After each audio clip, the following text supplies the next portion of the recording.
Bien.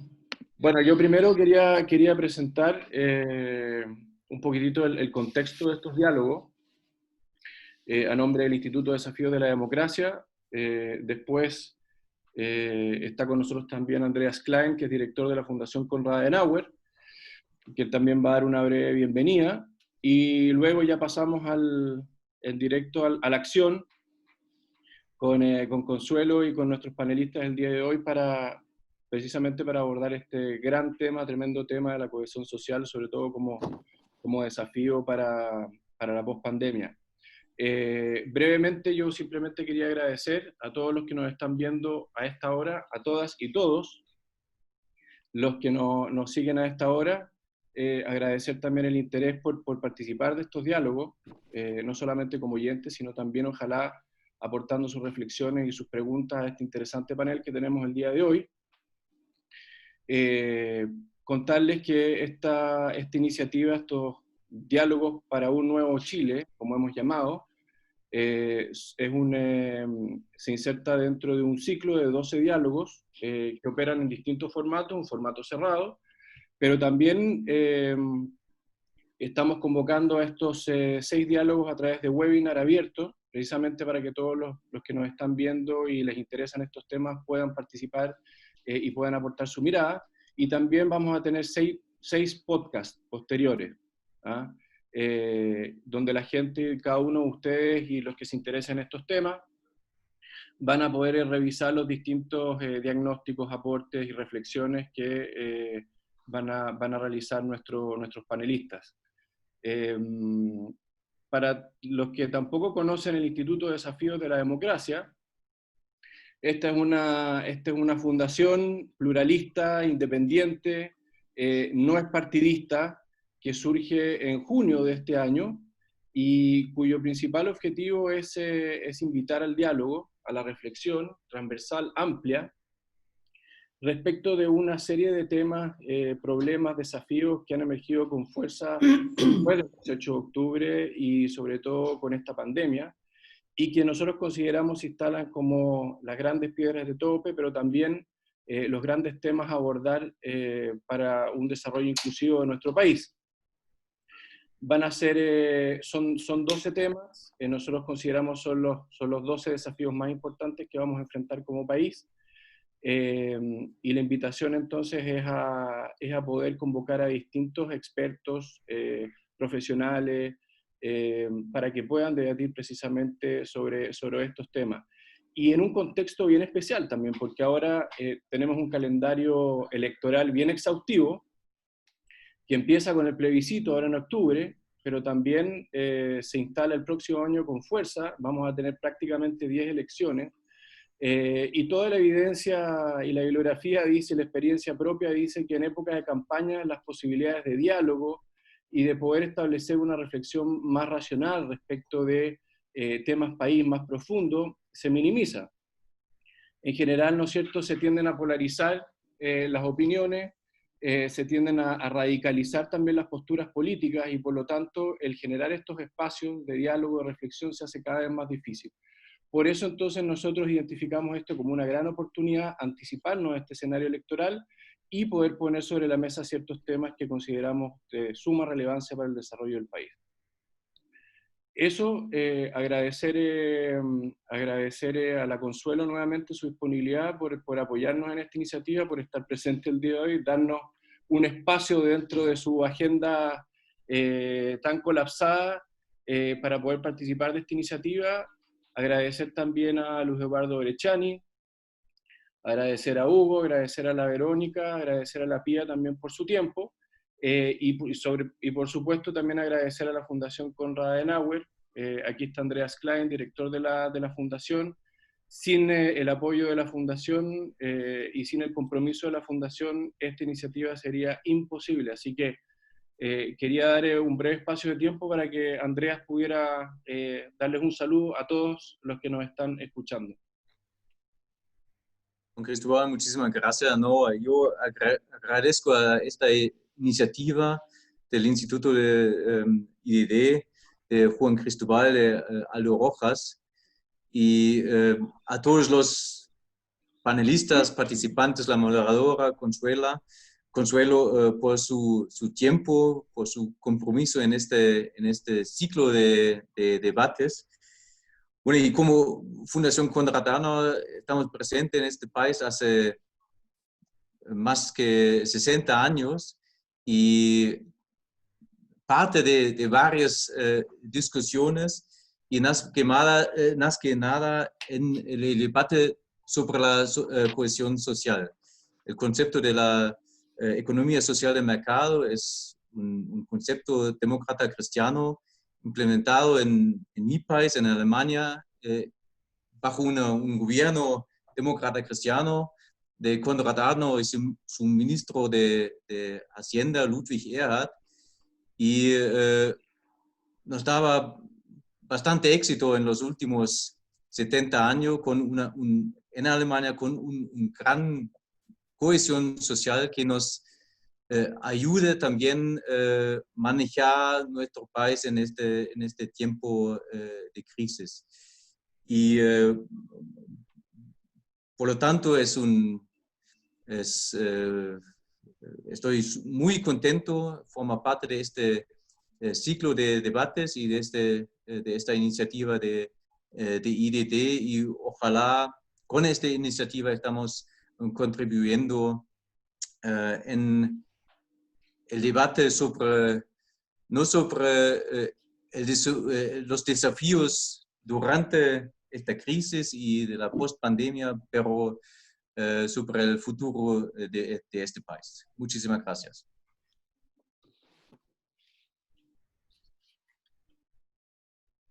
¿Entramos en materia, Cristóbal? ¿Te parece?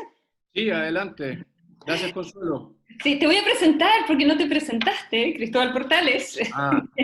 director del nuevo IDD, del Instituto de Desafíos de la Democracia. Un millón de gracias por invitarme esta tarde a facilitar, ¿verdad? Este primer webinar, de este ciclo que tú describías, Cristóbal, Andreas, también, de diálogos para el nuevo mundo, en los que se van a ir abordando diferentes aspectos de la vida en sociedad en el escenario post-COVID-19, y que ganas que llegue pronto ese momento, que podamos hablar del post-COVID, ¿verdad?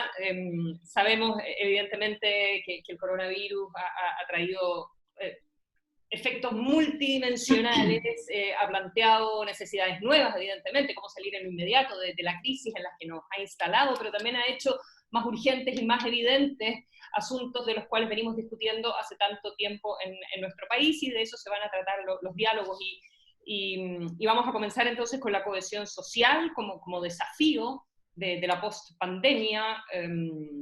Súper breve introducción para entrar pronto con el panel y con las preguntas de ustedes, pero la desigualdad, la vivencia y, por cierto, también la percepción de injusticia, de inequidad, algo que se ha instalado con mayor fuerza en la discusión pública en nuestro país desde probablemente inicios del siglo, los últimos 10 años, la última década, con muchísima potencia, y en la discusión pública quizá ya generalizada desde el informe de desigualdad del PNUD del 2016-2017, y esa desigualdad está en la base de esta crisis de cohesión social que tenemos en Chile, además con una desconfianza en las instituciones que es muy dañina y que está socavando quizás el modo de organizarnos, el modo de hacer política, el modo de avanzar en nuestro país. Entonces, ¿cómo abordar los desafíos de la cohesión social en este nuevo momento post-pandemia? Es lo que vamos a conversar por este panel. Está Pia Mundaka. Ella es máster en políticas sociales de la London School of Economics and Political Sciences, cientista política de la Universidad Católica de Chile, es exdirectora social de Techo, de la Fundación Techo, estuvo también como jefa del Departamento de Política Migratoria en el segundo gobierno de la presidenta Bachelet, y hoy en día es la directora ejecutiva del Centro de Estudios Espacio Público. Tía, bienvenida, gracias por acompañarnos esta tarde. También nos acompaña Hugo Herrera, es doctorado en Filosofía de la Universidad de Würzburg, es máster en Filosofía de la Universidad de Valparaíso, abogado de la Universidad de Valparaíso, académico, escritor, columnista, polemista. Hugo, muchas gracias por acompañarnos también. Verónica Pinilla, doctorada en Políticas Sociales y Administración de la Escuela de Sociología y Políticas Sociales de la Universidad de Nottingham, aquí en Inglaterra, máster en Gestión y Políticas Públicas del Departamento de Ingeniería Industrial de la Universidad de Chile, administradora pública de la Universidad Central, exdirectora académica de Flaxo, ex asesora de la Subsecretaría de Economía y actual directora del área de Reforma y Modernización del Estado en Chile 21, en la Fundación Chile 21. Verónica, bienvenida. Y last but not least, como dicen, Luis Eduardo Brecciani, máster en diseño urbano de la Universidad de Harvard, arquitecto de la Pontificia Universidad Católica de Chile, expresidente del Consejo Urbano de Desarrollo Urbano, profesor y director en la actualidad de arquitectura, de la Escuela de Arquitectura en la Pontificia Universidad Católica. Luis Eduardo, bienvenido. Ya, 1.000.000 de gracias. La idea es que conversemos durante la próxima hora y cuarto, algo así, y vayan por favor sumándose a la conversación a través del Facebook o a través del chat acá en el Zoom, y vamos a ir incorporando sus preguntas a medida que surjan. Cada uno de ustedes ya han conversado estos temas, pero ¿dónde subrayan, y desde probablemente sus propias disciplinas, dónde subrayan la temática y los desafíos de la cohesión social, dónde la ven más urgente, o dónde la ven en su manifestación más urgente? Quisiera comenzar entonces con Verónica. Bueno, la verdad es que uno ve que la cohesión social uno la percibe, o primero pudiéramos definirla, ¿no es cierto?, como un elemento o como una característica o como una percepción, ¿no es cierto?, donde existe un proyecto común al interior de una sociedad. Cuando la gente dice aquí hay cohesión social, es cuando percibe que hay tal vez como un glue, como elementos de unión, ¿no es cierto?, al interior de un grupo, de un colectivo. Hay cierta identidad, hay ciertas cosas que nos unen. Y por lo tanto, la cohesión social, de alguna u otra manera, está presente en todas las sociedades, de mayor o menor forma, en mayor o menor grado está presente la cohesión. En este último tiempo hemos podido percibir o hemos podido ver, desde un punto de vista crítico, que la cohesión social ha estado poco presente en Chile y nos ha llevado de alguna manera a manifestaciones sociales importantes, como ocurrió en octubre el año pasado en Chile, justamente porque hemos visto que Chile es un país que está fuertemente dividido, ¿no es cierto?, por situaciones socioeconómicas, o cuya identidad social está fuertemente dividida por las condiciones de vida que tienen unos u otros, ¿no es cierto? Por lo tanto, pudiéramos decir que más bien, más que un colectivo, ¿no es cierto?, nuestra sociedad está dividida por las condiciones sociales en las cuales esta sociedad vive. Tenemos sociedades o grupos que están aglutinados por sus condiciones socioeconómicas, y tenemos otros grupos que están aglutinados por otras. Entonces, desde ese punto de vista, más que una comunidad o una sociedad con altos índices de cohesión social, podemos ver que tenemos diferentes grupos sociales con diferentes grados de cohesión social. Eso desde un punto de vista más teórico. Ahora, ¿cómo podemos ver la cohesión social, o cómo se percibe la cohesión social? Podemos ver que se percibe desde un punto de vista de la reacción que tiene esta sociedad para responder a las necesidades de la comunidad. Cuando el Estado no está presente, cuando no hay normas claras, o cuando estas normas no son explícitas, las comunidades en definitiva son capaces, a través de la cohesión social, de alguna manera resolver aquellos asuntos que para esas comunidades son importantes y son relevantes. Entonces, desde ese punto de vista, junto con la cooperación, con la colaboración, con la confianza, la cohesión social viene en la práctica a ser un elemento fundamental en las sociedades. Ahora, cuando además tenemos sociedades cuyo Estado está presente, vemos que son obviamente elementos virtuosos que ayudan a que las sociedades en definitiva estén aglutinadas respecto de ciertas identidades, pero además de principios, de ciertos valores, de ciertas normas que son respetadas y que en definitiva colaboran, ¿no es cierto?, para que los objetivos y los deseos de esa sociedad se cumplan sin que tenga que mediar, ¿no es verdad?, unas medidas coercitivas para que esto se lleve a cabo. En Chile vemos que eso en el último tiempo evidentemente ha sido muy difícil. Vemos que Chile ha estado viviendo conflictos muy, muy grandes desde un punto de vista de la, como mencionaba Consuelo, desde la desigualdad. Por lo tanto, vemos ahí de que la cohesión social evidentemente no ha estado presente. ¿Por qué? Porque vemos una sociedad que ha estado debilitada, porque vemos que hay muchas diferencias, no son las mismas reglas del juego, la gente percibe que no son las mismas reglas del juego al interior de una misma sociedad, hay reglas para uno y reglas para otro, hay condiciones de vida para uno, reglas de vida o condiciones para otro, hay estándares de vida para otro y para algunos grupos, y por lo tanto entonces es muy difícil pensar que tenemos un grupo cohesionado en función de un solo proyecto colectivo, un solo proyecto social. Ahora, sin embargo, creo que más allá de eso, es difícil hablar de que hay cohesión social para algunos proyectos y no para otros. Creo que la sociedad en definitiva se produce y convive en función de ciertas reglas del juego, y eso es lo que nos permite avanzar o nos permite determinar el mayor grado o el menor grado de cohesión social. Verónica, ¿puedo sumar, ir ganando, o quieres plantear alguna idea central ahora? Porque quisiera ir como ir ganando también a los otros panelistas.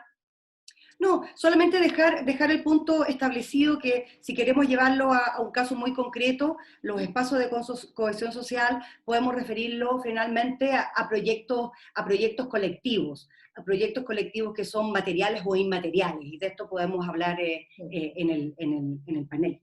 Sí, quería sumar a Hugo, quizás también desde el punto de vista de la filosofía, y Verónica dice que la cohesión social y que al final esa identidad se ve posibilitada por el Estado. ¿Cuál es tu visión sobre eso? Y bienvenido, un gusto tenerte en el panel. Pero sería bueno que le sacáramos el mudo, por favor. Ahí sí. Genial. Gracias. Hola. Hola. A ver, yo creo que uno podría pensar, así como desde la filosofía, pero tampoco tanto, en la crisis actual como una crisis de comprensión. En el fondo, en toda situación humana, pero en la política esto se acentúa, hay una tensión entre dos polos, que está siempre y es irreductible. A mi juicio, esto es lo que hace imposible, por ejemplo, el comunismo. Una tensión entre un polo más concreto de la situación, podríamos llamarla del pueblo en su territorio, y un polo más abstracto, de las instituciones y los discursos. Eso siempre está en tensión. Uno es concreto y el otro es general. Uno vale para siempre y para todos, el otro es aquí y ahora. Pero el punto es que las crisis, y estamos en una crisis de esas grandes en Chile, comparable a la del centenario, las crisis emergen cuando esa tensión se acentúa. Cuando los discursos y las instituciones van por un lado, y las pulsiones y anhelos populares, la situación concreta del pueblo en su territorio, va por otro. O sea, creo que junto con tener élites que se han desvinculado de la situación popular por distintos factores, como la segregación urbana y otras cosas, uno tiene que poner la vista, creo, para superar la crisis, en de qué manera estamos, al menos los grupos dirigentes, están comprendiendo la situación. Las élites de distinto tipo, culturales, políticas, sociales, religiosas, están comprendiendo la situación. Porque me parece que lo que uno observa, claro, en los estudios de opinión, como los que tú mencionabas, pero también en las encuestas sobre legitimidad de instituciones, también te referías a eso, pero también en el estallido social, también en las manifestaciones de 2011, es, por decirlo así, una tendencia general. Se ha producido esta decisión. Entonces, No digo que la política tenga que ser una especie de romanticismo de la situación popular y que se quede así extasiada como en una contemplación estética. Hay que tomar decisiones, hay que articular instituciones, pero parece ser que los discursos actuales, tanto en la izquierda como en la derecha, y en el centro hay un desfonde discursivo, uno podría decir, no están recogiendo adecuadamente, permitiendo articular adecuadamente esas pulsiones y anhelos populares, de tal suerte que el pueblo, podemos decir, pueda sentirse reconocido en sus instituciones y en las palabras de los grupos dirigentes. Y ahí me parece que hay un factor, y con esto termino con esta introducción, digamos, hay un factor que en general, por una cuestión de situamiento de las élites, no se tiene en cuenta, está ausente del debate, que es el asunto territorial. Somos espaciales y el pueblo vive en el espacio. Y en ese sentido, la manera en la que conformemos el espacio es parte de la política. Y hoy día tenemos, en cambio, que todos los problemas territoriales en Chile, todos, se acumulan y no se solucionan. Las zonas de sacrificio, la cuestión mapuche, el desierto que crece, qué sé yo, el sur es un parque nacional vedado a los chilenos, el sur austral, el Valle Central se está secando, todos los problemas territoriales, la segregación urbana en Santiago, para qué decir, todos los problemas territoriales se acumulan. Entonces, no hay una conciencia de las élites santiaguinas, diría aquí, sobre la situación territorial del pueblo. Eso, yo creo que por ahí hay que entrar a picar. Entremos a explorar por ahí, porque lo planteas tú, también lo dijo Verónica, Luciano Parra, acá en el chat, que dice, excelente punto, porque estaba hablando de probablemente que Luis Eduardo Brecciani podía hablar de la cohesión social desde los territorios y desde la segregación urbana. Y cuando uno se pregunta sobre qué es la identidad, qué nos hace vivir en algo común, también son las experiencias en común. A veces pienso que lo único en Chile en el último tiempo que nos hace vivir una experiencia común son las grandes tragedias, pero que tienen que ser muy generales, como un terremoto, porque incluso el COVID, claro, te empareja, pero también se vive de forma diferente, no es una cancha pareja, ¿verdad?, para vivir el COVID-19. Quizás un terremoto es lo único que nos pone realmente como un mismo nivel de vulnerabilidad, buscando experiencias en común. La ciudad no es una experiencia en común. Luis Eduardo. Muchas gracias. Lo primero, voy a obviamente agradecer la invitación al Instituto de Desafíos de la Democracia y a la Konrad Adenauer por este espacio. La verdad que estos espacios se valoran mucho y hay que seguir manteniéndolo. Como tres cosas, más bien a mí. Claramente, yo creo que con Hugo vamos a tener que formar un partido político porque pienso reparecido, así que estoy sincronizado por completo, me parece muy bien. Pero hablando más bien de la experiencia que tenemos, básicamente aquellos que nos dedicamos a los temas del territorio y la ciudad, y que obviamente tratamos de levantar esa bandera permanente en las políticas públicas, yo diría, lo primero sobre la manera que uno ve el tema de la cohesión social y que uno la experimenta en el debate urbano, pero también en el debate territorial. Hugo pone un buen punto que probablemente uno de los temas críticos también de gobernanza y también de equidad es el debate territorial que ocurre, por ejemplo, con el tema de los pueblos originarios y en el caso mapuche. Para mí es más o menos parecido a lo que ocurre con las comunidades vulnerables dentro, por ejemplo, de las grandes ciudades y por ejemplo, las áreas metropolitanas. La percepción que uno tiene de cohesión social es que está compuesta por tres cosas, y cosas tremendamente urbanas, especialmente en nuestras sociedades contemporáneas que cada día son más urbanas, particularmente el caso de la chilena, pero no quiero con eso dejar marginado ese 10% rural que en el caso mapuche es súper importante. Pero particularmente en el caso de nuestra sociedad urbana hay tres cosas que son súper gravitantes en esa percepción de cohesión social, como hablaba Pía. La primera es que hay una parte más perceptual, que es el tema de la confianza, el confiar en otros. Y claramente el espacio y la ciudad, en algunos casos, no ayuda a construir esas confianzas. Lo que vemos más bien es una ciudad que más bien se enreja y que desconfía de los otros, desconfía de los diferentes. Hay varios autores que siempre han planteado que la esencia del segundo punto importante, que es la integración de las personas, es convivir con los diferentes, no es convivir con los iguales, no es irse a vivir al barrio de aquellos que piensan igual que yo, que tienen los mismos ingresos per cápita y tienen los mismos hábitos. La esencia de la ciudad y la esencia de la vida urbana es convivir con los diferentes. algunos dicen convivir con los extraños incluso. Entonces está el tema de las confianzas. Y nuestras ciudades en general más bien construyen un clima de la desconfianza del otro. Desde niños nos enseñan que no hables con los extraños, de hecho.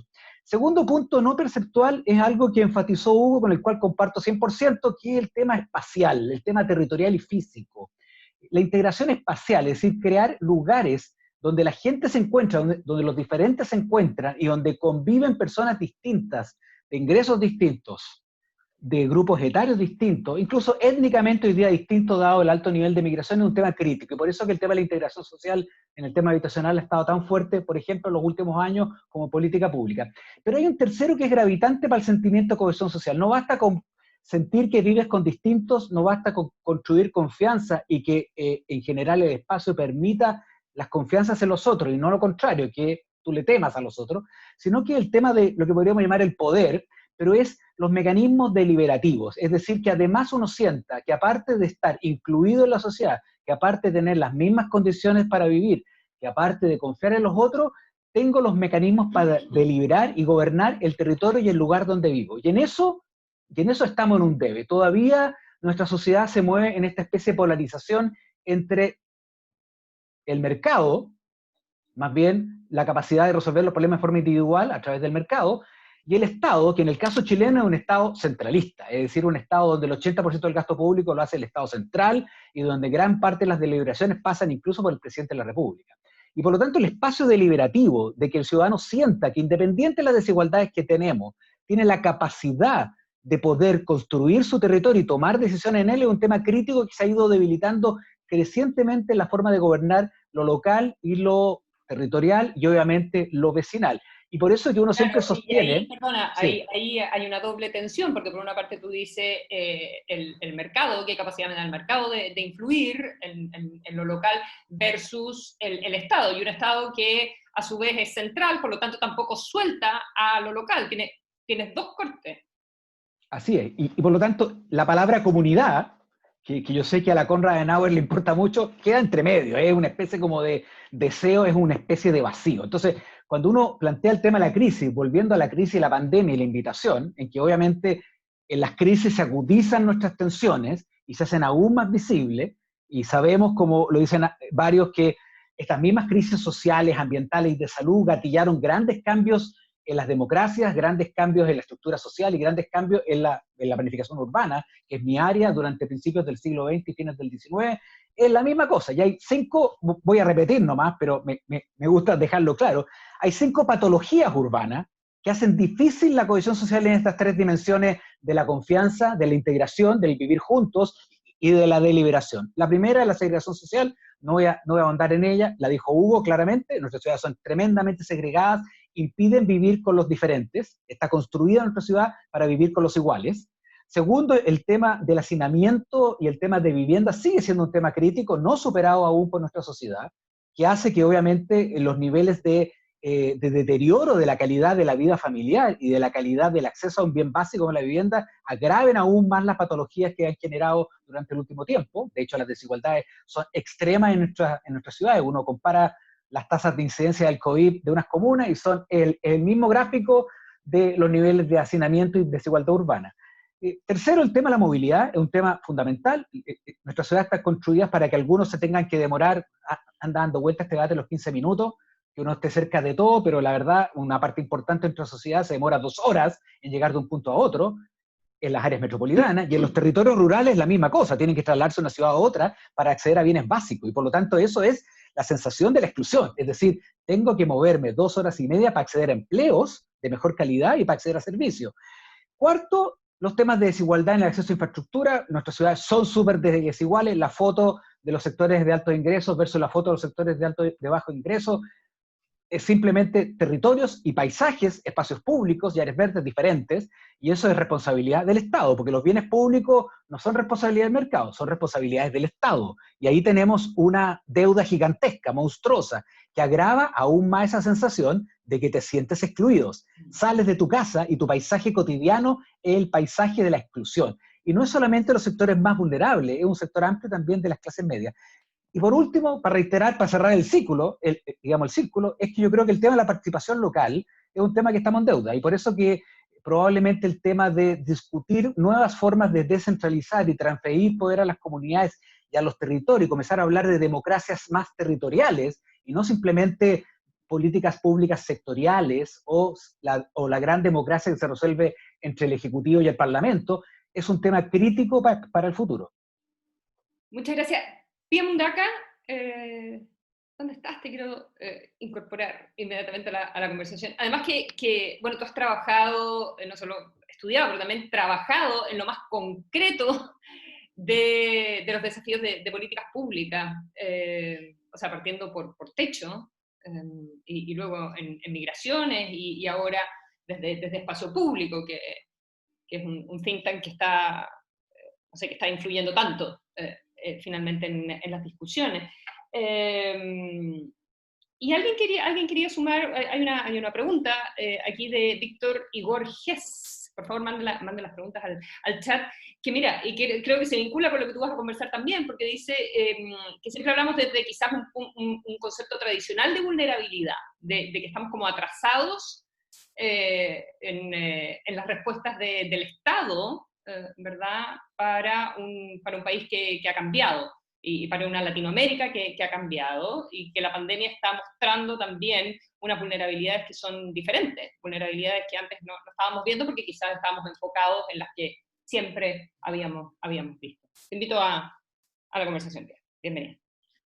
Muchas gracias, Consuelo, y muchísimas gracias por la invitación. No me quiero repetir, pero me gustaría destacar algunas cosas que se han señalado. Verónica Lavero hacía un muy buen diagnóstico inicial como de nuestro déficit de cohesión social y los efectos que eso ha tenido. Indudablemente, nuestros déficits de cohesión social han generado impactos muy profundos en distintas dinámicas de nuestra sociedad, y particularmente profundizar en nuestra poca capacidad, más que incapacidad para no ser tan negativa, nuestra poca capacidad para confiar en otros, finalmente, sobre todo en gente que uno no conoce. Yo en esto comparto con Luis Eduardo, que está bastante determinado en la forma en la cual se ha ido construyendo nuestra vida en las metrópolis, que están conformadas para asegurar relaciones familiares, y con familiares no me refiero solo a la familia nuclear, sino que a la similitud de los pares con los cuales vamos construyendo vínculos.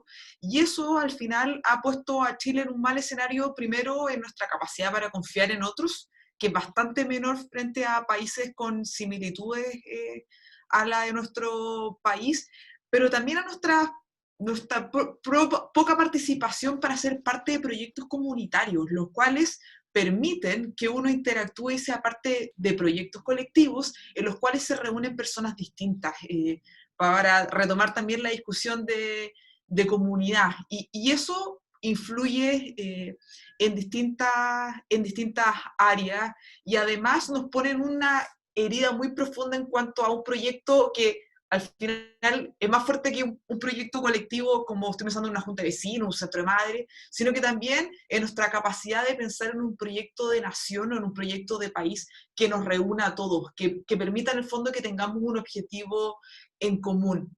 Y en eso comparto que finalmente nos ha costado ir definiendo cuál va a ser ese piso común, y finalmente desde qué área se va a empujar o determinar, porque para poder tener esos pisos comunes, para poder tener una mayor disposición a la cooperación, al diálogo con los distintos, tienen que haber actores que faciliten esas relaciones de bienestar y de cooperación. Y uno los puede pensar en distintos modelos de Estado. Tendrá que ser, en un Estado corporativista, tendrá que ser más fuerte la familia y otras organizaciones, pero eso se piensa y se define y se empuja. En otros espacios será, en un Estado liberal, termina siendo el mercado el que empuja ese bienestar, y hay que ver si es que se cumple o no, o va a ser el Estado, pero hoy día estamos en un momento donde tenemos que preguntarnos desde dónde va a salir esa oportunidad de encuentro entre distintos, y donde hay un bienestar que nos haga iguales. Finalmente va a ser nuestra experiencia de ciudad, va a ser el acceso a otros bienes públicos de calidad que hoy día no tenemos. En la conversación anterior yo ponía el ejemplo de la salud, porque me parece que es muy profundo experimentar posibilidades de vida distintas, posibilidades de extender la vida distintas, y yo creo que incluso yo soy más negativa, no creo ni siquiera que en los terremotos tengamos experiencias ciudadanas similares, para ser franca. Me encantaría que al menos en eso fuera, dado también en lo frecuente que son en nuestro país, pero yo creo que tenemos que empujar con más celeridad espacios que permitan tener propósitos en común. Y comparto la pregunta. Dime. Si tú hicieses un ejercicio porque aquí también se mezcla un malestar que termina en la rabia. Hugo también en las conversaciones anteriores había estado planteando que le había llamado mucho la atención como esta idea de subir, de destruir el metro, que era un elemento igualador, o de subir a los barrios adinerados a protestar contra la élite, contra los ricos. Si tú, es un ejercicio quizá un poco inútil, pero imaginémonos que tú sacas el 5% más rico, o el 1% más rico, ¿ya? Y quizás resuelves en parte importante la desigualdad y resuelves el Gini. Pero ¿tendrías un Chile cohesionado? O sea, basta con que, o ayudaría, no sé, y eso es lo que estoy tratando de esbozar, con que la élite se atienda en el sistema público, que sus hijos conozcan por lo menos la plaza de armas, que es algo que a veces ni siquiera eso sucede, que vayan a la educación pública. O Chile no es cohesionado independiente de la élite. Si tú sacaras la élite, tampoco tienes un sentido de identidad hoy en día.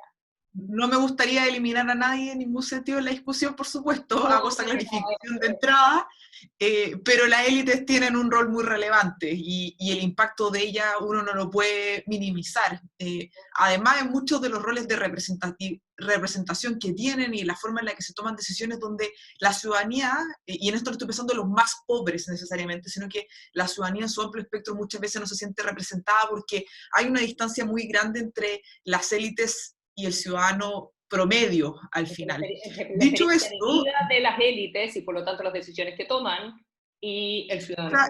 La prioridad de temas, la forma en la que se abordan, el ritmo con lo que se discuten, hay una distancia muy grande en todo orden de esa discusión. Dicho esto, yo creo que nuestros desafíos de cohesión social tienen mucho de eso, pero también de otras formas, como la manera en la cual convivimos y la desconfianza que existe con el vecino es muy importante también. Y eso sucede en todas las áreas o sea, en todos los niveles socioeconómicos. Te aseguro, si es que llega un vecino un tanto distinto, se tensiona la vida en común.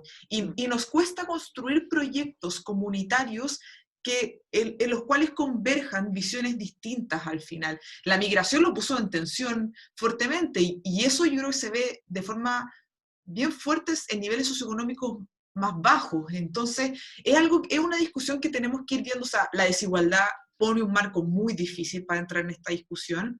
La forma en la cual accedemos a una vida absolutamente diferenciada lo dificulta mucho más. Vivir en la región metropolitana le adhiere una dificultad muchísimo mayor por la deuda que tienen nuestras zonas metropolitanas, que no es necesariamente la realidad de todas las comunas de Chile, pero las metropolitanas lo tienen. Pero además hay formas de convivir en sociedad que hoy día han estado bastante dañados en cuanto, insisto, a proyectos colectivos que permitan aumentar la confianza en nuestra participación en proyectos colectivos. Verónica Pinilla. Sí, ¿sabes lo que pasa, Consuelo? Yo estoy súper de acuerdo con la idea o con la propuesta de que uno puede mirar la cohesión social o la falta de cohesión social desde un punto de vista territorial, ¿no es cierto? El territorio te permite rápidamente mirar la falta de cohesión social, o desde el territorio tú puedes organizarlo, pero también hay proyectos nacionales, obviamente, o también lo que quiero decir es que el Estado tiene un rol importante en la construcción de cohesión social. Miremoslo desde un punto de vista internacional. Si nosotros miramos casos de algunos países, porque siempre nos gusta mirar hacia afuera, además Chile es un país muy nuevo, digamos, por lo tanto nos queda mucho todavía camino por recorrer. Estonia es uno de los primeros países que se ha definido como un país digital, es todo digitalizado, y esa es su identidad, y eso es probablemente uno de los mayores proyectos de cohesión social que tienen, y ese es su proyecto. Israel, su proyecto de innovación es un proyecto que los une como sociedad. y la innovación cruza todo el estrato socioeconómico de Israel. Nueva Zelanda se ha definido como el país que, desde el más rico hasta el más pobre, ha definido como el que cuida a los niños desde que nacen hasta que ya son adolescentes y pueden cuidarse por sí mismos. Y esa es su postura. Entonces, lo que quiero decir es que Chile, de alguna manera, tiene que proponerse un proyecto. Y esos proyectos no salen solo de la voluntad de una comunidad, que puede ser, digamos, no es un proyecto voluntarioso, sino que es un proyecto que tiene que nacer de la fuerza, tiene que nacer con la fuerza del Estado, obviamente con el apoyo social, pero tiene que ser fuertemente también liderado por la élite. Y en Chile la élite, como lo mencionó Pía, tiene una tremenda responsabilidad. Todos los grandes procesos sociales y políticos que se han realizado en la breve historia chilena, y hay que decirlo, es que se han hecho con el apoyo o gracias o por la élite. Y eso no lo podemos desconocer, sobre todo si queremos que además en Chile generemos y produzcamos transformaciones económicas importantes.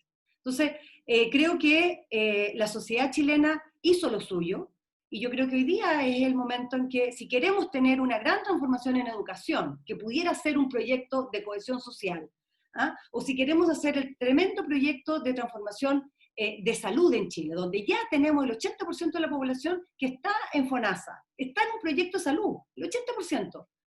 Nos faltaría un apoyo relativamente marginal para tener una salud que esté a la altura, digamos, con una alta cohesión social. Necesitamos, en ese sentido, tener transformaciones económicas importantes. Y eso, cualquiera de los que estamos acá, aunque tengamos la convicción de hacerlo, no pudiéramos aportar absolutamente nada. Porque tienen que ser la élite económica la que tiene que tomar la decisión de hacer esas transformaciones. Y eso tiene que hacer con una reforma tributaria importante, con la capacidad de entender lo que decía Hugo, que esa comprensión que vive la sociedad chilena no es la que vive la élite.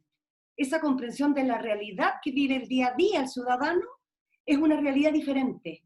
Y eso, lamentablemente, como vivimos en una sociedad tan estratificada, no lo podemos compartir, no tenemos dónde compartirlo, no tenemos realidades territoriales donde compartirlo.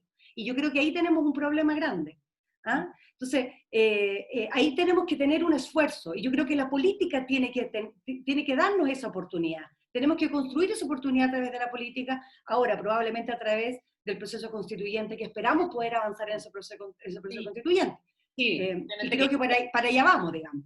Sí, quería sumar evidentemente el plebiscito y el probable triunfo del apruebo y el proceso que se va a abrir ahí. Hugo, ¿tú crees que esa ¿eres optimista o eres pesimista? No respecto de que gane el apruebo o el rechazo, respecto de cómo una discusión constitucional puede colaborar a esto que estamos conversando de la cohesión social, a construir algo en lo que todos puedan aportar, o los representantes por quienes votemos puedan construir en conjunto.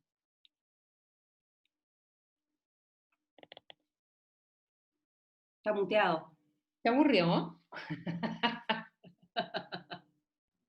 Oye, quiero aprovechar, antes que hable Hugo, al tiro que me dicen aquí por el chat, que, bueno, recordar que manden las preguntas, 1 millón de gracias por estar participando, y que salude a ex integrantes de gabinete, ex ministras, que también están en esta conversación, se han sumado al público. Está Paulina Zabal, por ejemplo, también está Alejandra Kraus, así que aprovecho de saludarlas. También Hugo.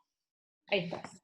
Yo creo que, o sea, coincido harto con Verónica en lo que plantea respecto a que la construcción, por decirlo así, institucional en Chile ha venido fundamentalmente de parte de las élites y el Estado. Eso es medio innegable. Por supuesto que el pueblo se manifestó, o sea, es difícil decir que no hubo algo así con la manifestación dada a través de las encuestas, pero sobre todo, o de los estudios de opinión, pero sobre todo en los de octubre. Entonces, en ese sentido, yo creo que es importante fortalecer los procesos de participación comunitarios y populares, pero hay que darles poder. Hay que darles poder. O sea, ¿cómo tú les das poder? Yo por eso creo que es importante, por ejemplo, todo lo que tenga que ver con democracia vecinal, o con el nivel municipal, por cierto. Pero tú no desencadenas procesos de manera permanente si no quiebras la hegemonía santiaguina, el dominio santiaguino. Si no quiebras en ciertos niveles, y por ejemplo piensas en las regiones que tenía en mente Ricardo Lagos, digamos, las macro regiones, porque esas, además de ser transmisión de poder a los territorios, son un contrapoder. Aquí hay que equilibrar el poder de las regiones con el de Santiago. Si al final la cabra tira para el monte, y si un territorio tiene facultades que son multiplicadas por 8 o por 10 respecto de las de un territorio regional, entonces no va a funcionar el asunto. Entonces, en ese sentido creo que hay que desencadenar procesos de poder, y el Estado es el que tiene la función de repartir poder. Respecto al proceso constituyente, yo creo que tiendo a ser optimista porque viene a paliar un déficit fundamental. A mí me llama la atención que Chile haya funcionado 3 décadas sin cosas en común. Efectivamente, tú no tienes nada nada masivo, como dice Verónica, así como proyectos nacionales a los cuales tú puedas remitirte. Ni Allende, ni Pinochet, ni la historia larga, porque nadie la recuerda masivamente, ni la Constitución te pueden unir. Entonces, en ese sentido, creo que el proceso constituyente podría convertirse en un primer hito. Es condición necesaria, no suficiente, por cierto. No tengo ilusiones de que la Constitución nos resuelva la vida, pero es un hito, es un primer hito que podría permitir tener algo en común, un marco, por modesto que fuera, en el que al menos 2/3, lo que ya es harto, se pudieran sentir, y ojalá todos, reconocidos. Y de tal suerte que si alguien se pasara, tendríamos algo que todavía no tenemos. Si alguien estuviera animado a traspasar los límites que establece la Constitución, uno pudiera decirle: no seas desleal con la República. Hoy día cualquier individuo, cualquier dirigente, cualquier diputado por ahí paseando por la costanera puede saltarse la Constitución y las leyes y creerse dotado de una autoridad superior o equivalente, y ponerlas en discusión precisamente con alguna razón, porque en el fondo no tenemos una Constitución legítima, un marco legítimo. No soy un fetichista de la Constitución. Esto podría haberse logrado por un acuerdo económico-social a gran escala, pero no está. Hoy día lo que tenemos disponible es el proceso constituyente. Entonces creo que hay que aprovecharlo bien, porque podría ser efectivamente un primer paso. Hay temas más de detalles, pero yo le daría énfasis más que dentro ya del proceso, más que a pensar en semipresidencialismo o parlamentarismo. Bueno, parlamentarismo de verdad no tengo problema, pero en aprovechar la ocasión también para darle poder a los territorios y desencadenar una distribución, aprovechar la conversación para tener un referente común que sea legítimo y por lo tanto incentivar la participación, claro, y redistribuir el poder. O sea, que la nueva Constitución redistribuya el poder desde las diferentes maneras que lo estamos planteando. Sí. A esta altura, además, con esto muy breve, uno podría decir que el proceso constituyente podría transformarse si es que es asamblea, podría transformarse en una especie de terapia, digamos, porque efectivamente Chile ha funcionado con consensos de élites, pero sin cosas en común en las que podamos reconocernos masivamente. Luis Eduardo, me gustaría, yo sé que tú eres arquitecto y que la espacialidad es tu especialidad, pero también tiene que ver con la manera en que vivimos, ¿verdad? y quería conocer tu reflexión sobre las élites. Hay aquí alguien que pregunta, Javier Sánchez, se pregunta si la falta de referentes culturales, sociales, políticos, está en la debilidad para construir comunidad, más allá de la segregación territorial y socioeconómica, si es que hay falta de referentes culturales, sociales y políticos. Yo no sé ahí si es el huevo o la gallina, ¿no? Buena pregunta sobre el tema de las élites. La verdad es que efectivamente sin liderazgo no hay construcción de ciudades, no hay construcción de comunidades, etc. Y por lo tanto el concepto de liderazgo, más que el concepto de élite, a mí me parece un tema crítico.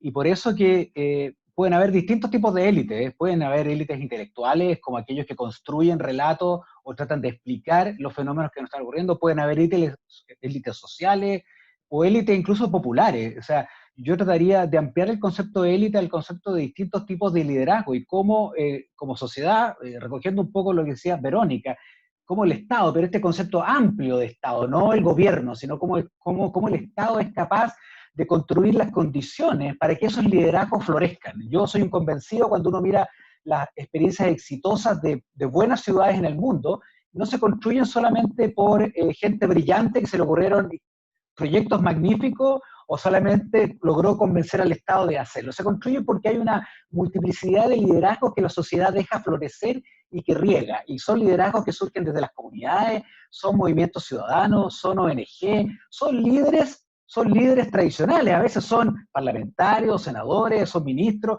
pero en la medida que una sociedad permite que esos liderazgos florezcan y por lo tanto las élites se amplíen en su concepto tradicional, yo creo que hay una posibilidad de construir lo que tú dices, esos nuevos relatos, pero además relatos diferenciados. Estoy de acuerdo que tienen que haber ciertos relatos, como dice Verónica, que son relatos nacionales. Incluso yo creo que la cohesión social y que la democracia territorial y que la descentralización, a pesar que hablan de traspasar poder a lo local o traspasar poder a las comunidades o a las ciudades, es un relato nacional. En la medida que construimos un relato nacional, que la manera de construir sociedad no es simplemente con un solo paraguas y que la diversidad importa y que la manera de abordar las políticas públicas tiene que tener un tratamiento diverso según territorio, eso chorrea y cambia la manera en que hacemos las cosas, cambia el tipo de Estado. Por lo tanto, cuando uno habla de comunidad, yo no hablo de solo líderes locales y no Estado, sino que yo creo que es qué tipo de Estado es el que queremos, porque el Estado es muy amplio, va desde el tipo de gobierno central, Estado centralizado que tenemos hoy, hasta un Estado de carácter mucho más local o más regional o más participativo. Pero solamente para cerrar ese ciclo respecto al tema de las élites y los liderazgos, es que quiero volver al tema de la cohesión, porque para mí es súper importante entender que para construir cohesión se necesitan varias cosas y que el rol para hacerlo no recae solamente en lo comillas local o territorial. De hecho, yo me acuerdo en un documento que sacó el Consejo Nacional de Desarrollo Urbano que le entregamos a la presidenta Bachelet en 2015, hablábamos de que cohesión social o el sentido de inclusión tenía que tener tres componentes. El de integración social, que se ha hablado permanentemente en las ciudades, que es muy físico y que se da en lo local y se construye a otra escala, tenía que ver con el tema de equidad, que obviamente uno no lo puede entregar completamente en lo local porque la equidad se resuelve en otro nivel. O sea, un país completamente descentralizado en todo sentido podría generar territorios muy ricos y territorios muy pobres. Por lo tanto, el Estado central juega un rol importante en nivelar la cancha y garantizar la equidad. Y por eso se requieren niveles de gobernanza diferentes. Y la participación. Igual no es lo mismo igualdad, desigualdad que integración. O sea, tú estuviste... Son dos cosas distintas. Por eso que yo diferencio entre integración, entre equidad, que es acceso, y entre participación, que es inclusión en la toma de decisiones. Y esas tres niveles... Y entre igualdad niveles económico, redistribución y qué sé yo, o sea, entre Gini, y acceso a la ciudad. Que tiene que ver con, quizá lo que decía la PIA, que todos usemos, no sé, usemos el mismo sistema de salud o la gran mayoría es el mismo sistema de... Si bien la gran mayoría usa el mismo sistema de salud, pero que todos, digamos, un plan parejo, o sea, de los servicios públicos, ¿verdad? Pero el punto es ese, el punto es que para lograr esos niveles de equidad, igualdad, lograr niveles de integración, que es más físico, más territorial, y participación, se requiere un Estado diferente, un Estado con escalas y niveles diferentes, que ponga ciertas políticas públicas en el lugar adecuado. Y hoy día no tenemos esa estructura. Tenemos una estructura en que se mezcla todo, en que a veces en el nivel central se toman las decisiones que son propias del nivel central, que es garantizar la equidad en todos los territorios, mezclados con decisiones que a veces son propiamente de lo local y deliberativas del espacio más comunitario. Y eso es algo que una constitución o ese relato común debiera ordenar. Pía, sí, por favor.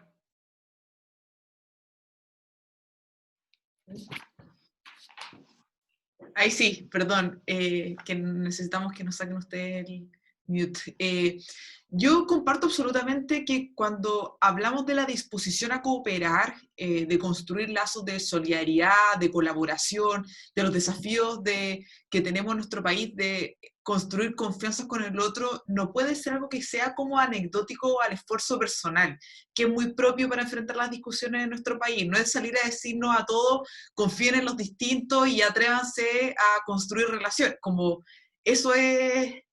no tiene sentido al final, por lo más, o sea, independiente que uno empuje ciertos esfuerzos personales, pero se tienen que disponer mecanismos institucionales que fomenten que esto suceda, y en eso estoy absolutamente de acuerdo con lo que señalaba Lavero, como, no, cuando yo hablo de lo territorial, no es que en el fondo quite responsabilidad a las estructuras institucionales que pueden generar ventajas o desventajas sociales, que pueden contribuir a la colaboración o pueden hacer que esa colaboración sea inexistente, e indudablemente ahí el Estado juega un rol muy, muy relevante en cómo asegurar, y la misma Vero dio varios ejemplos, bienestar social que convoque a todos y permita experiencias de ciudadanía y acceso a derechos en los cuales nos reconozcamos como iguales. El día de la elección es el único día que nos Pía, ¿como cuáles? Aquí José Miguel Barrio nos pone en el chat que quiere que aterricemos. Propuestas concretas y específicas. Si tuvieses que escoger una o un par. Me encanta, o sea, podría enumerar dos a la rápida. Me encantaría al menos que nuestro acceso a la salud tuviera, que nos hiciera una experiencia igual. Tú muy bien señalabas que mayoritariamente, la mayoría está en un sistema, pero la minoría que decide y que al final genera esa representatividad, o esa representación, perdón, está en otro sistema, y su experiencia de vida es muy distinta, o su experiencia de poder extender la vida. Siempre pongo el ejemplo de la ley de urgencia. Imagínate entrar a un hospital que no tiene insumos y que la luz está cortada y que entras por una prestación de ley de urgencia y te tienen que trasladar de inmediato a una clínica con una disponibilidad de cama, que me parece perfecto, en el fondo hay que hacerlo, y tú amaneces en la clínica Las Condes y te enteraste que hacer el acceso a la salud de muchos, o más que muchos, de algunos bien particulares, y después te toca devolverte a tu lugar. Eso obviamente genera daño en nuestros procesos de cohesión social, genera una división porque constata una experiencia muy disímil en nuestro país. Y lo segundo es la misma experiencia de acceso a la ciudad. Ayer estaba en una discusión en el espacio público con propuestas de reactivación resiliente, y por supuesto que no, en esta pandemia que estamos viendo hay que pensar formas de transporte que la gente no vaya aglutinada. Las ciclovías son una tremenda oportunidad para eso, desde justicia medioambiental, pero también para la protección frente a esta pandemia. Pero obviamente es muy distinto pensar en construir ciclovías en ciertos barrios de algunas comunas de Chile, y para ser más específica en la región metropolitana, con la disponibilidad de las calles existentes, con la dimensión de las veredas, como de la... Tú no puedes, me quedé pensando en el ejemplo de la salud, tú no puedes prohibir la existencia de la clínica Las Condes, pero sí... No quiero prohibirla en ningún sentido, pero en el fondo nuestros sistemas de salud tienen que tender a que haya una experiencia más similar en cuanto a acceso y a la calidad de este. A la calidad, a la calidad, a la oportunidad, y a no tener que esperar o a ir a otra ciudad para acceder al especialista. Al que nadie te llame diciendo está la hora para tu especialista y tu familiar no está. Sí. Yo no tengo problema, pongo el ejemplo en la clínica Las Condes, no tengo problema hacer que se atienda ahí. Este ejemplo lo tengo muy presente porque escuché un paciente con esa historia. Claro. Pero al final es lo disímil que es tu acceso en una prestación tan crucial para la vida. Y quisiera seguir retomando lo que planteaba José Miguel Barrios aquí en el chat de cómo aterrizarían en lo concreto. Verónica. A ver, yo creo que hay cosas como más en lo macro, ejercicios más en lo macro y ejercicios más micro. Yo creo que yendo a los ejercicios relacionados con la territorialidad que planteaban en un inicio los panelistas, yo creo que sería súper interesante hacer compromisos país de establecer estándares de calidad de vida entre las regiones y comprometerse con recursos regionales para elevar esa calidad de vida. La única manera que la gente salga de la región metropolitana y viva en otras regiones es cuando las otras regiones aseguren buena calidad de vida respecto de buena educación, buena salud y empleo. La gente no vive en la región metropolitana porque la región metropolitana es mejor que otras regiones, es porque hay empleo en la región metropolitana y porque a veces hay acceso a salud en la región metropolitana, y es solamente por eso, digamos, porque hay universidades en la región metropolitana. Entonces, creo que hay que leer esas cosas de esa manera. Hay fondos especiales que se pueden acceder, digamos, o podrían crearse tipo de indicadores de diferentes regiones con calidad de vida, y que las regiones se comprometieran, ¿no es cierto?, a cumplir esos estándares en un plazo de no más allá de 15 años, para que las personas puedan desplazarse a otras regiones, a vivir a otras regiones con empleabilidad. Eso requeriría también que las personas y las empresas también tuvieran que empezar a trasladarse y también pudieran tener incentivos para poder aterrizar en regiones donde pudieran también ofrecer empleo de calidad también en otros lugares. También me parece ofrecer fondos específicos para lo que es cohesión social o capital social, como se llama. Este es uno de los pocos países donde no hay fondos disponibles para fortalecer el capital social de las comunidades. Eso llama mucho la atención. La única manera que tú puedes tener de fortalecer la cohesión social es ejerciendo la cohesión social. Y eso no solamente pasa por la donación, eso pasa por la construcción del ejercicio entre comunidades, y eso son fondos que se deben rescatar. Tercero, me parece que sería importante también poder alcanzar mayores compromisos con economía que esté a la altura de la pospandemia. Hoy día la Unión Europea, incluso el World Economic Forum, están invitando a un reseteo en la economía, una economía verde con compromisos mucho más altos. Alguien mencionó, creo que Hugo, la situación de las zonas de sacrificio. Es una vergüenza que en Chile identificamos con tanta naturalidad las zonas de sacrificio. Nosotros deberíamos darle término a las zonas de sacrificio con tiempos definidos. Deberíamos ser capaces de tener con tiempos acotados, digamos, la creación y el incentivo ahora económico, como estamos poniendo de alguna manera platas y recursos públicos para el crecimiento económico. Obviamente que eso fuera también con compromisos que la economía y el empresariado también cambiara sus procesos productivos hacia una economía más sostenible en el tiempo. Creo que esas son las maneras también de ir mejorando este proyecto. Y yo creo que lo que mencionaron sobre el tema de la participación, la ley 20.500 es una ley que de alguna manera ha mejorado y ha establecido la participación pública. Yo creo que eso es un punto de partida, no es malo, es una ley que existe, es un marco, digamos, de referencia, pero que puede ser muy, muy, muy mejorado en Chile. Yo creo que es hora que lo mejoremos. Lleva 8 años de desarrollo, es hora de que le hagamos un refresh, como se dice, un mejoramiento respecto de su calidad y su incidencia. Nosotros tenemos ejercicios de participación en Chile, pero esa participación tiene baja incidencia en la manera como se toman las decisiones públicas. ¿Por qué? Porque las autoridades en general, independiente de la autoridad que sea, creen que la participación es ineficiente. Y esto lo he dicho varias veces, no me canso de decirlo, porque para la autoridad la participación es tiempo y es pérdida de tiempo. Es pérdida de tiempo. Es pérdida de tiempo escuchar a la gente, llegar en general al mismo resultado, y si no se llega al mismo resultado es porque la gente está errada. Entonces, cuando partimos de esa premisa estamos mal, ¿Ah? Entonces, parte de los procesos de cambio tiene que ver con que cambiemos nuestros procesos de construcción y de conversación.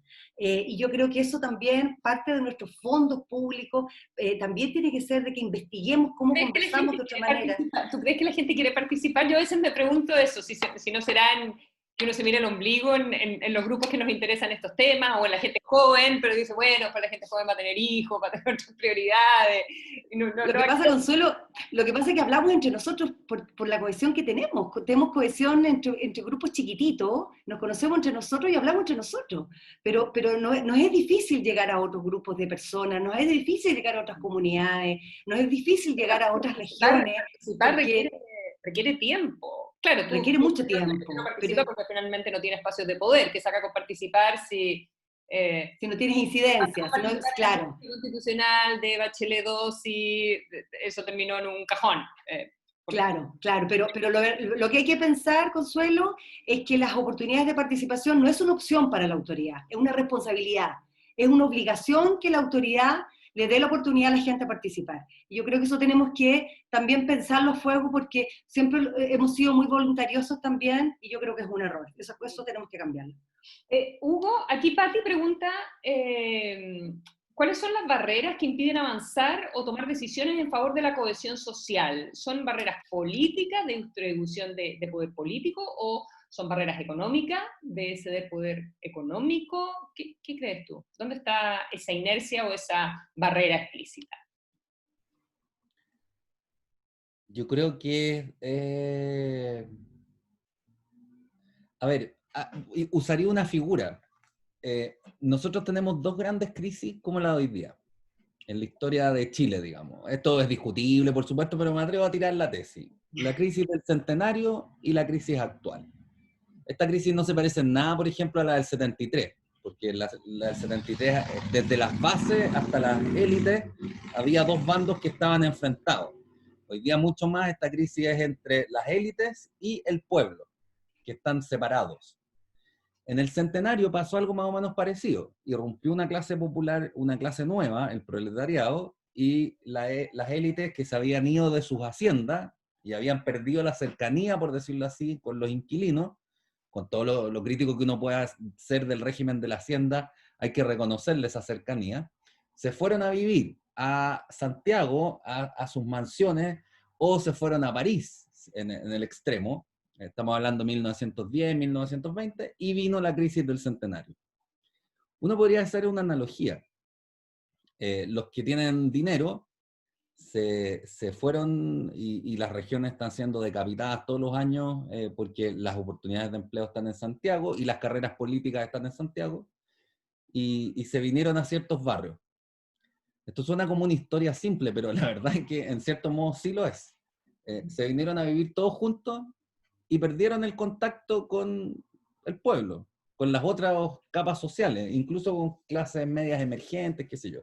Y de pronto aparecieron las clases medias emergentes, que no son ciertamente las clases medias europeas, pero ya están lejos del hambre, del frío, de la desnutrición, que eran males que afectaban a Chile masivamente solo unas décadas atrás. Y tenemos la crisis. Tenemos la crisis porque esas clases medias, más los postergados de siempre, ponen exigencias al sistema que las élites no entienden, y no las entienden porque no saben de qué se trata, porque no pueden acercarse internamente a cómo experimentan, por decir algo, un vendedor de multitienda endeudado hasta las masas, que ha estado estudiando en una universidad muy precaria, qué sé yo. No se entiende. No pueden vivirlo porque están distantes, están en otros tipos de barrios, con otros tipos de entornos, con otro tipo de comunidad con la cual pueden colaborar incluso, pero no se entiende. Entonces creo que hay toda una disposición de las cosas que vuelve imposible o muy difícil estructuralmente alterar el orden. Y en ese sentido, pensando en tareas concretas, yo trataría de matar dos pájaros de un tiro. Es cierto que la salud y la educación se vuelven experiencias discriminatorias, pero aprovecharía de regionalizarlas, porque también es cierto que de las 10 mejores universidades, 6, 7 están en Santiago. Ahí es donde se forman los vínculos que te van a ligar para el resto de tu vida. Es cierto que las mejores clínicas están en Santiago.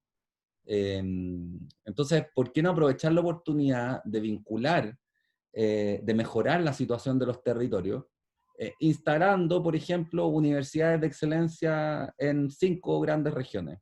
En Concepción probablemente no sea un problema, pero en el resto sí. Valparaíso tampoco, pero en el resto sí. Pero universidades de verdad, no con esa mezquindad con las que se crearon la Universidad de Rancagua y de Aysén, que son minúsculas, digamos. Pienso universidades con, no sé, 1000 plazas de profesores de excelencia contratados, qué sé yo, con concursos a nivel internacional. Eso es transformar las élites regionales. Yo creo que las regiones no van a agarrar vuelo hasta que las carreras políticas se puedan hacer en regiones, de verdad. Hasta que ser intendente sea mucho, o gobernador sea mucho más importante que ser un subsecretario, o ser un ministro incluso. Si hubiera 5 grandes regiones, tiendo a pensar que sería más fácil pensar en imaginarse algo así. Y el otro, porque aquí pasa lo siguiente, y vuelvo a lo que dije al inicio. La crisis de hoy día es una crisis hermenéutica. Son élites que perdieron contacto con el pueblo en su territorio. Entonces todo se trata de cómo recomponerlo. Una manera de recomponerlo es volver el poder a los territorios, darle más poder a los territorios, porque cuando tú le das más poder a los territorios, tú acercas el tramo que siempre existe entre quienes deciden y el lugar en que se decide y los afectados por la decisión.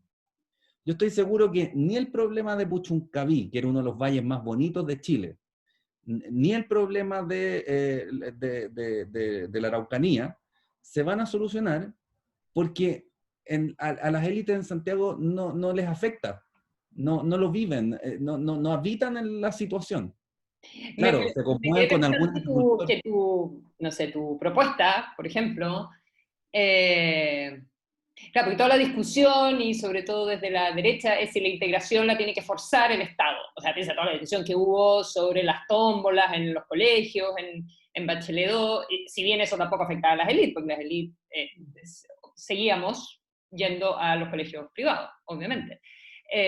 Pero toda la discusión sobre la integración y los colegios con nombre en inglés y la derecha decir, no se metan dentro de mi casa, que el Estado no me venga a obligar a hacer las cosas como yo las quiero hacer. Eso es la esencia de lo que hemos tenido en Chile, en teoría, digamos, de la libertad de una sociedad que en teoría te da oportunidades para tú poder hacer lo que tú quieras, desde tu individualidad.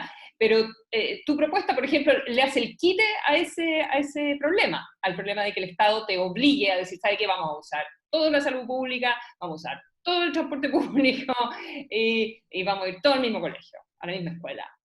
Porque decir, ¿sabe qué? Yo quiero diversificar mis élites, asumo que las élites van a seguir siendo las élites, pero lo voy a hacer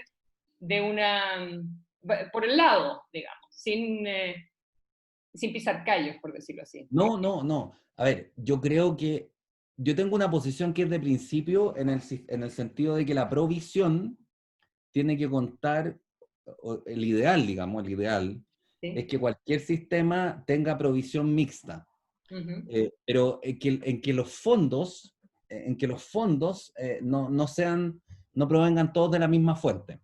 Por una razón política, no económica. No me interesa el tema de mayor eficiencia o menor eficiencia. Eso depende de los contextos culturales, si el Estado o el mercado es más eficiente. A mí lo que me interesa es que el poder social esté dividido. Porque si un sistema, por ejemplo, si tú dices, ya, vamos a sacar totalmente los fondos privados de un ámbito, eso al final puede volverse complejo respecto de la libertad, porque si tú dices, ¿qué pasa con los profesores que en Chile el Estado es muy gobiernista, por decirlo así? No es un Estado profesional, burocrático, bien armado, no hay una burocracia profesional fuerte. Entonces, ¿qué pasa si tú te trabas en discusión con el gobierno, digamos, ¿no? Un grupo de profesores, por decir algo? Yo preferiría en ese caso que el poder de financiamiento esté dividido. Pero no, lo que yo pienso es un esfuerzo estatal. Cuando pienso en la territorialización de la institucionalidad, pienso en un esfuerzo estatal. O sea, está claro que los privados no van a armar una universidad de excelencia, por decirlo así, en Tarapacá. Es el Estado el que tiene que instalarla. Claro. Está claro que en Aysén ya no lo hicieron, y el Estado tampoco. Entonces, es el Estado el que tiene que tomar esa responsabilidad. Y lo mismo con la salud. Yo creo que el gran problema de la educación es que se intentó eliminar la educación subvencionada, que era un esfuerzo comparativamente mejor que el de la educación escolar pública, sin mejorar la escuela pública. Si ese fue el problema al final.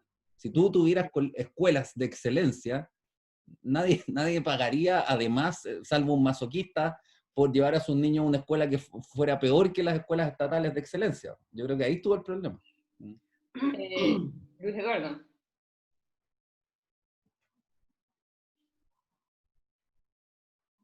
¿Sí? ¿Me escuchan? Sí, sí. No, siguiendo un poco en la línea, pero voy a retomar el hilo conductor respecto a estas preguntas de por dónde partir, porque obviamente que hay debates fundamentales de la sociedad y que nos va a tomar tiempo. Yo creo que el debate constitucional es un punto de partida fundamental y por eso que obviamente apruebo. No tengo ni siquiera que explicarlo. Pero me parece que hay que también hacer una distinción entre los fines y los medios, porque obviamente la descentralización, voy a hablar de los temas de uno, la planificación, los instrumentos públicos, etcétera, son más bien, el gasto público, son los medios para lograr algo. Entonces, lo que ordena la toma de decisiones son, obviamente, cada instrumento tiene su ideología y por lo tanto tener claramente definidos estos grandes principios que compartimos como sociedad define el diseño de qué tipo de descentralización, qué tipo de gasto público y qué tipo de planificación. Pero son los medios. Entonces, la pregunta es más bien los fines. ¿Qué queremos cambiar? Y voy a hablar desde el punto de vista más concreto de las propuestas. Yo creo que hay que hacer una distinción, por lo tanto, entre lo urgente y lo futuro. Si uno habla de lo futuro, efectivamente hay que hacer un cambio importante en el Estado, para tener un Estado distinto, que sea más efectivo, que se fije meta a largo plazo. Yo comparto 100% lo que decía Verónica, de hecho en el tema urbano lo hemos discutido eternamente. Si uno establece métricas de igualdad, métricas de equidad, estándares que sean comunes en cualquier lugar, independiente si vives en Santiago o en una comunidad mapuche, pero accedes a las mismas métricas respecto al acceso a ciertos bienes públicos, te ordena una gran cantidad de decisiones y el resto viene solo. Después hay que construir los instrumentos. Por lo tanto, me parece magnífico que en el largo plazo uno pueda ir construyendo esas métricas, llamémosle estándares, llamémosle garantías, que nos fijen estas maneras de decir, no, mira, en 10 años vamos a llegar a tal parte. Y eso me parece que es un punto de partida fundamental para definir una manera de ordenar los medios, los instrumentos para lograrlo. Desde el punto de vista del largo plazo, obvio que la equidad, desde el punto de vista de cómo yo veo el tema, siempre he sentido que el tema de la cohesión social pasa fundamentalmente por reducir estas brechas que hay en el paisaje cotidiano. Esta idea de que el paisaje cotidiano es desigual, te vulnera, te excluye, independiente si eres vulnerable o no vulnerable y todas esas definiciones, te excluye. Y por lo tanto, la construcción de un paisaje cotidiano en que tú te sientes que accedes a lo mismo, como decían anteriormente sobre la salud y sobre la educación, pero que además es todos los días tienes que abrir la puerta de tu casa y salir a la calle y salir a la ciudad. Si el paisaje cotidiano empieza a ser más equitativo, más justo, y por lo tanto esas brechas se reducen, hay un cambio en el ambiente y en la sensación de cohesión social súper importante y se acelera este proceso que facilita las otras cosas y facilita las confianzas. Y obviamente, desde el punto de vista urbano, las grandes brechas están en el tema del espacio público, las grandes brechas están en el tema de vivienda todavía. Uno quisiera tener políticas de vivienda que elevaran aún más los estándares, hay un tema de recursos, y claramente están en los temas, por ejemplo, también de transporte. Transporte, vivienda, infraestructura, espacio público, son aquellas materias del espacio cotidiano de las familias y los barrios que reducen esas brechas. Y uno puede ahí concentrar el esfuerzo. Pero si uno tuviera que distinguir entre lo urgente y entre el largo plazo, me parece que lo urgente, uno puede construir los instrumentos de planificación, uno puede construir un proceso de descentralización, traspasar más poder a lo local o a lo regional, dependiendo la escala del problema. Puede construir instrumentos que garanticen que eso ocurre, y por lo tanto en la lógica de un Estado eficiente y regulador que use de las dos cosas, de garrote y de zanahoria, es decir, de incentivo, es decir, que promuevan, pero algunos que son obligaciones, que se tienen que cumplir. Si las reglas aquí no hay cosas que van a ocurrir espontáneamente, se requieren cambios de tendencia y cambios en hábitos. Pero más allá de eso, que eso es la construcción de lo que queremos llegar en un par de años, me parece que la urgencia está en un concepto en el área urbana, y varios lo entenderán, se ha puesto reiterativo, que este concepto de la regeneración. La prioridad está en la deuda que tenemos para atrás, el acumulado de desigualdad en muchos lugares y barrios. Por tanto, este concepto amplio de regenerar, que es reconstruir comunidades, regenerar espacios, reconstruir barrios que partieron con estándares desiguales, es ahí donde uno, yo creo que hablando de las medidas concretas, uno debiera poner el énfasis para tratar de ir lentamente igualando. Y como hoy día tenemos datos, sabemos dónde están esos lugares, como tenemos comunidades medianamente organizadas, pero hay que ayudar, como obviamente hay una relación de esos barrios directos con sus autoridades locales, que no tienen el poder para actuar, obviamente, es más fácil que probablemente hace algunos años atrás que teníamos que aplicar políticas públicas generalistas, el mismo subsidio para todo Chile, el mismo instrumento para todo Chile, porque era más fácil de implementar. Hoy día tenemos las capacidades instaladas para pasar a una fase en que podemos diversificar políticas públicas, pero la prioridad yo la pondría, si me preguntan mañana, en cohesión social, en regenerar la deuda histórica que tenemos en muchos barrios de nuestras ciudades, sean comunidades pequeñas o pequeñas localidades hasta grandes metrópolis, donde los niveles de ese paisaje cotidiano se ha visto tan deteriorado que la gente se siente excluida. Y eso obviamente es focalización del gasto público y es eficiencia y requiere procesos participativos y hacerlo de manera distinta también. Sí, definitivamente. Yo ahora que tengo la oportunidad de vivir fuera, de vivir en Londres, y claro, obviamente que es una ciudad con desigualdad económica, están los millonarios más millonarios del mundo, pero los espacios comunes, y varios de ustedes han estudiado acá también, o en Inglaterra en general, la Verónica también, los espacios comunes son impresionantes. O sea, durante la pandemia eso se notaba, la ciudad estaba vacía, pero todo el mundo podía salir una vez al día, ejercitarse, y los parques eran los mismos para todos. El mismo hecho de la guerra con los bombardeos, las viviendas estatales, las viviendas sociales se construyeron en esos espacios, entonces hay muchísima integración en la ciudad, y los parques son un espacio de integración concreto. Todo el mundo va al mismo parque, nadie tiene jardines, ni nada así dentro de las ciudades, entonces es una experiencia de ciudad completamente distinta. Bueno, para qué decir la provisión como el transporte, pero es una experiencia vital completamente diferente, más allá del lujo y de la opulencia que puede haber en una ciudad como Londres, ¿verdad? Bueno, y aquí hay un señor que se llama Jorge Cisternazo, alguien joven, no sé, de edad. Dice que deberíamos transparentar desde qué experiencia vital hablamos. Que si fuimos, en el fondo criticando que también somos una élite, yo creo. En qué barrio vivimos, a qué colegio fuimos, dónde vivimos, que si participamos en las juntas de vecinos o en qué organizaciones territoriales. No sé, no conozco la experiencia vital de cada uno de ustedes. La mía es más o menos evidente, vengo de un sector completamente privilegiado, pero creo que hace un esfuerzo esta misma conversa, ¿verdad? Por destinar tiempo, energía, cabeza, desde cada uno de los espacios a poder colaborar. Al final yo creo que uno puede participar en organizaciones territoriales casi tan básicas desde ayudar en el colegio de tus hijos, eso también es una participación, algo tan pequeño como eso, por ejemplo, a veces no son grandes cosas. Mandan felicitaciones, Gonzalo Arenas, muy buen seminario, gracias. Pía, nos estamos empezando a acercar al final de esta conversación, y te quería preguntar sobre cómo ves tú la discusión de la eficiencia económica de corto plazo versus un beneficio de cohesión social. ¿Son elementos que se contraponen a tu juicio, se contraponen en un corto plazo y luego se potencian? Sí, feliz de contestar eso. O sea, evidentemente estos espacios son reuniones de élite también, si la formación, muchas de esas cosas están determinadas por una seguidilla de privilegios que yo creo que uno no los puede ocultar ni tener una pretensión de transformarse en otro ser humano. Hay que sincerarlo, yo no tengo ningún problema. No vengo de ninguna élite capitalina, eso sí, vengo fuera de esta ciudad, lo cual algo diferencial marca al mero la experiencia vital. ¿De dónde eres? Como lo decía Hugo, llegué a estudiar a la universidad porque las oportunidades de la universidad están centralizadas en este país, pero me encantaría ¿De qué ciudad eres? ¿De qué zona del país?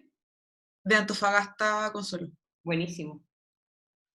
Y sobre lo económico y la discusión que estamos ahora con la reactivación, yo no comparto que hay que echar a competir distintos criterios para pensar en la reactivación. Indudablemente hay un criterio económico de que tenemos que salir de esta crisis, y yo creo que nadie pretende que eso no suceda o pretende minimizar el efecto o la importancia que tiene, pero es una oportunidad, la crisis enorme en la cual estamos, para reactivarnos poniendo otros criterios en la balanza.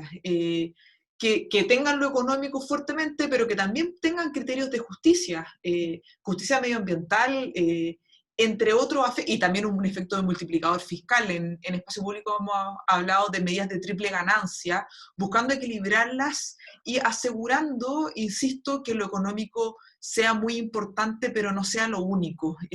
Bueno, Europa ha tenido muy buenos ejemplos en esta pasada sobre cómo han estado intentando sumar más factores a esa discusión. No da lo mismo cómo nos vamos a reactivar, dado que tenemos paquetes fiscales tan grandes y no sabemos cuándo. O sea, la crisis solamente ha generado la disponibilidad de ese financiamiento. Es una muy buena oportunidad para modificar patrones y generar cambios, muchos de los cuales hemos visto acá. Eduardo ha puesto harto el ejemplo de la ciudad, nosotros lo hemos estado anunciando. Bueno, quizá hay una tremenda oportunidad para pensar cómo se van a gastar los 12.000 millones de dólares, cómo aseguramos una ciudad que sea, pensando en las mujeres, también pensando en el medio ambiente. Nosotros hemos estado empujando, por ejemplo, en materia de empleo, una agenda que ponga a las mujeres en el centro, no porque no nos importen los hombres en ningún sentido, sino porque las mujeres han sido fuertemente golpeadas, el retroceso en su inserción laboral es enorme, y porque las áreas que va a costar más que se reactiven son las áreas donde se emplean las mujeres. Entonces, si pensamos en las decisiones económicas en esta pasada con agenda neutra, los errores a los cuales vamos a llegar y los efectos negativos van a ser muy, muy profundos. Un millón de gracias, tía Mundaca, de Espacio Público, a Verónica Pinilla, de Chile 21, Luis Alberto Brecciani, de Arquitectura de la Católica, Hugo Herrera, de la Universidad de Valparaíso. Gracias por su tiempo, gracias por participar en esta conversación. Es la primera de varias que vienen, así que los invito a seguir conectados con el IDD. Un millón de gracias a todo el equipo, a Cristóbal Portales, por invitarme a mí también a participar. El próximo es el 10 de septiembre, democracia resiliente, cómo mejorar la institucionalidad en tiempos de pandemia y de desconfianza, un tema que estuvo surgiendo también, la desconfianza. Mónica Martínez acá en el chat lo puso, que eran asuntos que había estado conversando también en un foro de empresarios internacionales, hablando de qué manera trabajar los temas de confianza en el país, algo que también se mencionó acá. Así que gracias. Sí, por favor, dueño de casa. De despedir a todos los panelistas, darte las gracias a ti también por esta tan rica conversación. Yo creo que no sobran estos espacios de reflexión y también, ¿por qué no?, de propuesta en estos tiempos, no de cólera, pero sí de pandemia, y también a veces de falta de reflexión sobre los grandes desafíos que tenemos como país. Agradecer a todos también los que nos han estado siguiendo vía Zoom, pero también vía Facebook, que nos han estado generando distintos comentarios, propuestas también, ¿por qué no? Y también agradecer el aporte que hicieron nuestros panelistas, que van en la línea de avanzar en muchos de los principios que nos inspiran como fundación, los principios de libertad, de igualdad, de solidaridad, de cohesión social también, pero con una mirada más comunitaria, menos individualista. Yo creo que eso nos hace falta mucho hoy día como sociedad. Y a propósito de este principio de igualdad, quería dejarlos con un pequeño poema de nuestro reciente y gran flamante ganador del Premio Nacional de Literatura, bueno, de Licura Chihuailaf. Precisamente tiene un poema que se llama Principio de Igualdad. Para los que tengan tiempo, dice: somos uno más en la tierra y en el universo, ni más ni menos que las aves, los animales, los hongos, los lagos, los insectos, ni más ni menos que los peces, las plantas, las piedras, las flores, los planetas. A soñar y a mirarnos hemos venido, a escucharnos, a comprender la luz del rayo y la oscuridad de las hormigas, a contemplar la tierra, a defenderla hemos venido. Semilla de agua es nuestro pensamiento, brizna de la memoria nuestro respirar. Así que con eso les damos las gracias Gracias a ti, qué bonito. y gracias a todos. Chao, buenas tardes.